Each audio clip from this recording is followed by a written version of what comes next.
안녕하세요. 숙면 전문가 브레이너 제이입니다. 여러분들 중에 혹시 차에만 타면 자꾸 잠이 쏟아지는 그런 분 계시나요? 여기서 꼭 차일 필요는 없어요. 뭐 배, 기차, 뭐 비행기일 수도 있고요. 어떤 그런 이제 이동 수단을 탔을 때 내가 잠을 분명히 충분히 잤는데도 불구하고 또 졸음이 쏟아진다. 또는 차에 탈 때마다 잠을 자게 되는 그런 경우. 네, 오늘 그 부분에 대해서 한번 정확히 한번 밝혀보고자 합니다. 네, 우리의 뇌는 이 외부 환경들의 어떤 정보를 다 이렇게 종합적으로 취합을 해서 이제 그걸 이제 처리하는 과정에서 내가 지금 어떻다, 내 몸이 어떤 상태다, 또 이제 그런 것들을 이제 파악을 할 수가 있는 거죠. 네, 더 엄밀히 말하면은 우리 이제 귀 속에 전정기관이라는 그 기관이 있잖아요. 거기서 이제 바로 이러한 그 진동, 또 이런 기울임 같은 이런 균형 상태에 대해서 딱딱 빠르게 캐치를 하면서 이제 뇌에다가 정보를 보냅니다. 내 몸이 지금 균형 상태에 있다, 또는 어떻게 기울어 있다, 뭐 이제 이런 것들을 얘기를 하는 건데, 이랬을 때 우린 지금 차 안에서 막 열심히 계속 덜컹거리면서 흔들리고 있다는 거예요. 그래서 전정기관은 계속해서 우리 몸이 지금 운동을 하고 있고 어떠한 속도로 지금 빠르게 달려가고 있다라고 하는 그 정보를 뇌에다 주는 거예요. 그런데 이제 문제는 뭐예요? 내 몸은 실제로 그 근육들이 이렇게 움직이지 않고 있는 거야. 그냥 수동적으로 이런 속도감을 느끼고 있을 뿐이고, 내가 눈으로 이렇게 바라보고 또 받아들이고 있는 그런 이 배경, 이 경치의 그 정보들이 너무 다 이렇게 멈춰있는 정지사진 같다는 거죠. 이제 이런 것에서 이제 비롯되는 그런 이제 혼란이 생기는 겁니다, 뇌 안에. 그래서 여러 다양한 그 감각 신호들을 내가 이렇게 종합적으로 처리하고 판단하는 과정에서 이제 문제가 생기니까 내가 도대체 움직이는겨, 안 움직이는겨. 그래서 이제 이렇게 혼란스러운 것에 대해서 이제 멀미, 말 그대로 motion sickness를 만들어내는 겁니다. 자, 그래요. 그럼 뭐 멀미는 그렇다 칩시다. 왜 그럼 이러한 그 멀미를 경험하는 상황에 잠이 올까? 일종의 뇌가 만들어내는 방어 기작이라고 이제 보시면 돼요. 이렇게 혼란스러운 정보가 지속적으로 뇌에 들어간다고 생각해봐요. 잠깐 뭐 1, 2초에 사라지는 것도 아니고 계속 들어와. 심지어는 몇 시간 동안. 그래서 이제 이러한 것들을 계속 받아들이는 뇌 입장에서는 이 감각 정보를 중요하지 않은 감각 정보로 이제 여기게 되는 겁니다. 자꾸만 중요하게 생각해서 요거에 대해서 자꾸만 처리하고 판단하려고 하면 에너지 소모가 너무 크거든요. 너무 혼란스럽거든. 그래서 그때 바로 desensitizing, 이런 둔감화시키는 이제 그런 과정을 이 뇌 안에서 또 만듦으로 인해서 피곤하지도 않은데 뭐 졸음이 쏟아진다거나 정말 잠이 오게 되는 그런 상태로 들어가게 되는 겁니다. 자, 그리고 여기 우리가 차 안에 탔을 때 자꾸 졸음을 경험하게 되는 또 다른 이유가 있습니다. 자, 그게 바로 뭐냐? 차 안에서 이렇게 저주파의 진동이 만들어지는 경우가 있어요. 마치 이거는 엄마가 이제 아기를 잠재워 줄 때 이렇게 딱 들고서 흔들듯이 이렇게 하는 거나, 아니면 등을 토닥토닥 이렇게 두들겨 주면서 아주 정말 저주파의 그런 진동을 만들어 주는 것과 이제 같은 원리라고 보실 수도 있는 거예요. 빠른 진동이라던가 이렇게 흔들림을 경험을 하게 되면은 그 주파수에 이제 맞게 또 뇌파도 굉장히 이제 각성되고 활성이 돼요. 그래서 다소 이제 불안함을 느낀다던가 이제 몸 상태가 긴장을 경험하게 되는 게 맞아요. 뭐 예를 들어서 대표적으로 여러분들 롤러코스터 탔을 때 그 속도, 또 이제 그런 어떤 그 덜덜덜 떨리면서 그런 이제 흔들림, 이런 분위기를 경험을 하게 되면은 잠을 잘 수가 없죠. 말이 안 되죠. 하지만 반대로 이 저주파에서는 이 저주파의 진동수를 경험을 하게 되면 이제 뇌파가 상대적으로 굉장히 좀 안정 상태로 들어가게 되는 거죠. 네, 그리고 이렇게 차 안에서 경험하게 되는 이 진동수에 대한 또 연구 결과가 있었는데, 작년 6월 6일경 The Journal of Ergonomics라는 이제 세계적으로 유명한 인체공학 학술지가 있는데, 네, 그 연구 내용이 뭐였냐면 4에서 7Hz 정도의 이 저주파의 진동수를 자꾸만 이제 경험을 하게 되다 보면 심지어 운전하는 사람들까지도 15분 이내에 이런 졸음을 경험하게 된다. 이렇게 이제 연구 결과를 발표를 했어요.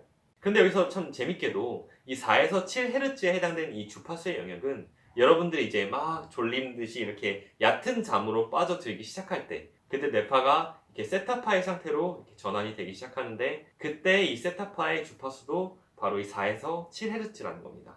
다시 말해서 아무리 숙면을 여러분이 잘 취했고 또 충분한 뭐 잠을 이렇게 잤다고 하더라도 이렇게 차 안에서 이런 저주파의 진동수, 또 특히나 이 4에서 7Hz 정도에 되는 요 정도의 주파수를 자꾸만 영향을 받다 보면은 누구나 졸음의 상태로 빠져 들어가게 된다는 거죠.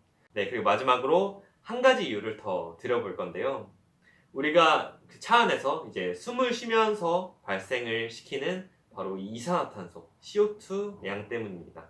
아무래도 우리가 밀폐된 공간 안에서는 그 새로운 이제 신선한 공기가 안으로 이렇게 유입되는 것보다도 이 안에서 사람들이 이렇게 숨을 내쉬면서 CO2를 그 또 노폐물을 이렇게 배출하는 속도가 훨씬 더 빠르고 또 그런 뭐 양 자체가 그렇게 더 많겠죠. 그러다 보니까 아무래도 이제 환기가 잘 되지 않는 상황이라고 한다면은 이산화탄소 농도가 높아지게 되어 있고 거기에 대해서 우리 이제 신경이 빠르게 이제 반응을 하게 돼요. 부족한 산소에 대해서는 가장 먼저 우리가 어떤 경험을 하게 되죠? 몸에서 이제 하품이 나기 시작하죠. 머리도 멍해집니다. 그러면서 이제 졸음이 이제 쏟아지는 거죠. 우리의 뇌는 이 산소양에 대해서 굉장히 민감한, 어떻게 보면 가장 민감한 신체 기관 중 하나예요. 그러다 보니까 산소양이 좀 부족해. 이산화탄소가 많아졌어. 그러면은 이 뇌를 그 제대로 활성화하고 이렇게 가동을 시키는 데 있어서 문제가 생길 수 있는 거예요. 그러다 보니까 딱 이렇게 스위치를 일종의 끄는 이제 그러한 또 현상이라고 볼 수 있습니다. 특히나 이 차내 또는 기내에 그 탑승하고 있는 사람들이 많을수록 배출하는 이 CO2, 이산화탄소량은 또 훨씬 더 많아지겠죠. 그래서 여러분들 뭐 다 경험해 보셨을 거예요. 그 겨울철에 버스를 이렇게 딱 타면은 이게 히터 빵빵하게 이렇게 나오고 사람들 꽉 차 있어. 그럼 얼마나 졸려요 그 안에서. 머리도 멍해지고 하품 나오고 막 굉장히 이제 빠르게 피곤해지는 겁니다. 네, 물론 여기서 하나 짚고 넘어가야 할 부분은 모든 사람들이 그렇다고 차 안에서 동시에 탁 다 잠에 빠져드냐, 그게 아니죠. 사람마다 그 받아들이는 그런 이제 정보도 다르고 또 거기에 대해서 이렇게 처리하는 그런 공정 과정도 다르고 또 그거에 대해서 이제 또 반응하는 이제 그런 것도 다 다르단 말이에요. 그러다 보니까 어떤 사람은 더 진짜 그냥 순식간에 이 차에 타자마자 그냥 바로 코 골면서 이렇게 잠자는가 하면 어떤 사람은 뭐 3시간을 진짜 타 있어도 뭐 잠에 들지 않고 어떤 사람은 뭐 심지어 막 책 보면서도 가고 막. 그래서 이제 그런 것 때문에 사람마다 이제 그렇게 그 나타나는 반응이 다 달라지는 것이고 또 뭐 가장 대표적으로 이제 숙면을 잘 못 취했다던가 이렇게 수면 압력이 많이 쌓여 있는 사람 같은 경우는 뭐 당연히 잠에 좀 더 누구보다도 빨리 들 수 있겠죠. 자, 그럼 여기서 이렇게 차 안에서의 졸음을 어느 정도 내가 조절하고 싶다면 이제 뭘 할 수 있을까요? 기본적으로 멀미가 발생된 그런 그 환경을 조금 차단을 할 수가 있겠죠. 뭐 예를 들어서 뇌에 들어오는 그러한 정보의 부조화를 막기 위해서 일단 시각 정보를 차단하는 거예요. 눈을 감거나 선글라스를 뭐 끼고서 정말로 이렇게 그 바깥의 이런 환경들이 물론 볼 수는 있지만 많이 이제 차단이 되는 거죠. 빛의 그런 정보에 대해서.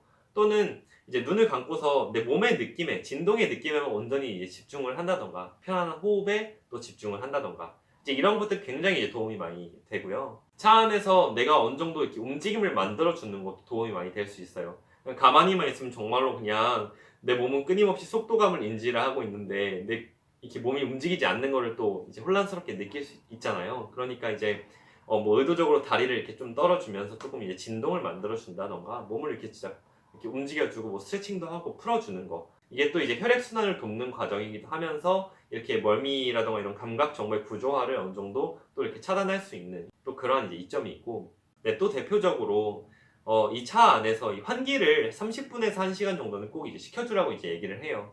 30분만 돼도 정말 또 탑승객 수에 따라 좀 다를 수 있겠지만 이 이산화탄소량이 이 적정치를 초과를 해버리면은 진짜 거의 뭐 정말 심한 경우는 진짜 반마비 그런 이제 증세까지 될 수 있는 거니까 이런 멀미라던가 또 이렇게 차 안에서의 졸음을 경험하는 것을 줄일 수 있게 될 겁니다. 네, 그리고 마지막으로 이렇게 들어오는 그런 많은 감각 정보들에 대해서 뇌가 이제 혼란을 만들어낸다라고 얘기를 했는데, 결국에 우리가 몸을 통해서 이렇게 들어오는 그런 신체 자극들 또 이런 감각 정보들은 어느 정도 이 마인드 컨트롤에 의해서 조절할 수 있는 게 가능해요. 네, 그래서 이렇게 차에 탔을 때 오는 졸음, 또 이런 졸린 어떤 반응에 대해서 궁금해 하시는 분들이 좀 계신 것 같아서 이건 이제 숙면이라는 부분과는 조금 더 다를 수는 있겠지만 어쨌든 이 큰 범위에서는 수면이기 때문에 제가 이렇게 준비를 해봤습니다. 네, 앞으로도 계속 여러분의 매일매일 꿀잠 나잇을 응원하겠습니다. 감사합니다.